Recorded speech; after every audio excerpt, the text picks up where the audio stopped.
What's going on, everybody, and welcome to another read aloud by Coach T. Today I'll be reading Vibranium Conundrum by Marvel Black Panther. Wakanda forever! T'Challa saluted the door at Mila J as he exited his ship. Welcome home, his younger sister Princess Shuri said. How was the UN meeting? I always enjoy meeting with other world leaders, T'Challa said, but let's just say it's good to be back home. It is good you're back, Shuri replied. There is trouble at the border.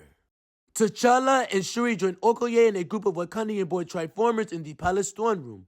One by one, the farmers put up pictures of their land. Sheep had gone missing, crops had been wiped away, and the farmers' construction vehicles had been destroyed. Help us, my king, please, please, the final farmer pleaded. Whoever or whatever has infiltrated our border is destroying our land and our livelihood. If the border has been breached, we must find the culprit at once, T'Challa said urgently. Okoye and I will investigate. I'm coming too, Shuri insisted. This is just a recon mission, Shuri, T'Challa explained, to see what the threats might be. Shuri smiled. Exactly. If we find that the threat is out there, we need to protect what remains immediately. She lifted her hand and held up a high-tech ring. What better protection than the portable vibranium shield I invented? Black Panther thought for a moment, then turned to Shuri. We will take them with us. He pointed to her ring. Under your vibranium shield. As Black Panther and Okoye followed the tracks through the farm and into a forest, they found more of the missing sheep hiding. You're safe now, Black Panther said, directing each sheep on the path back toward the shield. Soon they heard a faint noise ahead, a deep guttural grunting. Quickly they hid behind some brush. Suddenly, one of the branches started to crack. The creature cocked its head and locked its eyes on Black Panther and Okoye, letting out a ferocious roar. It's a giant wild boar, Okoye said, and it looks like we just interrupted his lunch. Come on. Then Black Panther saw that the boar was heading straight for where Shuri was standing under her shield. Shuri, watch out, Black Panther called.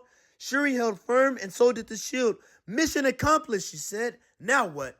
We need to immobilize it, Okoye called.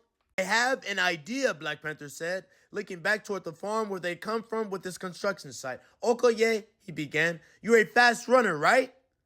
Okoye grinned, understanding what Black Panther had in mind. Just try to keep up, she said. The duo took off at full steam, leading the boar back toward the farm. Now, Black Panther shouted. All at once, the two warriors stopped running and held their ground, while the boar continued charging.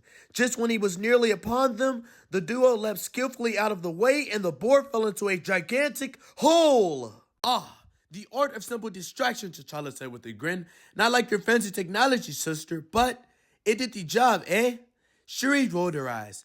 Lucky break, she muttered. Then she clicked a button on her ring to deactivate the shield, but nothing happened. Uh-oh, she said. It's stuck.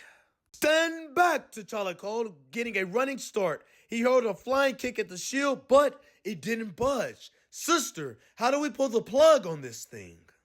Shuri's eyes lit up. I know, the Vibranium is programmed to defend against attacks, but if you approach it slowly, it should recognize the tech in your suit and pair up. Black Panther raised his hand slowly and rested it against the shield. It's working. I can control it now. I guess my tech still needs some work, Shuri said after she and the sheep had been freed. Sonny Bits defeated. Princess, Okoye said kindly, your technology is wonderful, but sometimes it takes machine and human beings working together to be successful. Shuri nodded. You're right. Then she brightened. Well, she said, poking T'Challa, I guess I will let you figure out how to get that back to where it belongs. The end.